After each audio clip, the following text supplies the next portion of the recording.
প্রত্যেক মুসলমানের উপর ইসলামের বিধিবিধান, ইসলামের জ্ঞানগুলো অর্জন করা ফরজ। এটা শুধু হুজুরদের উপর ফরজ নয়, প্রত্যেকের উপর ফরজ। আপনি বলবেন যে আমি ইসলামের অনেক কিছু জানি না, আল্লাহ আমারে মাফ করে দিল। যদি এই সুযোগে থাকেন তাহলে আপনি ভুল করছেন।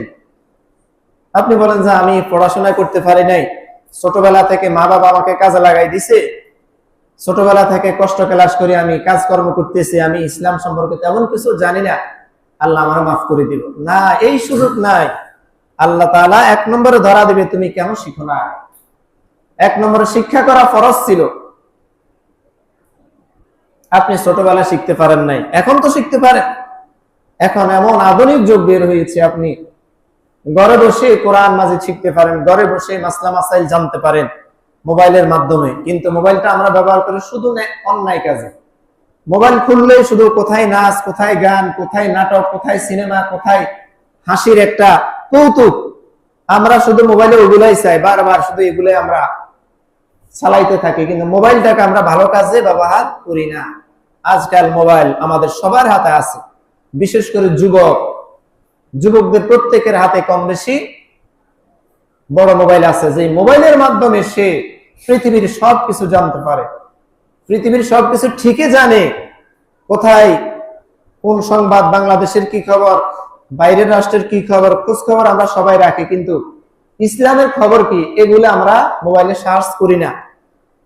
মোবাইলে আমরা যদি বলি যে ইসলামের ভিত্তি কয়টা, নামাজের গুরুত্ব, তারপরে যাকাতের গুরুত্ব, এভাবে যদি আমরা মোবাইলে লিখে দিই সব চলে আসবে, কিন্তু আমরা এগুলা লিখি না।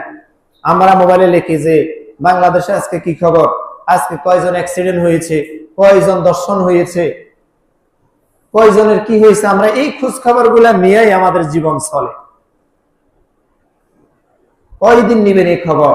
যতদিন বেঁচে আছেন ততদিন নিতে পারবেন, নিঃশ্বাস শেষ আপনার ইসলামের জীবনে ইসলাম আপনি যা পালন করেছেন এটাই আপনার কাজে আসবে।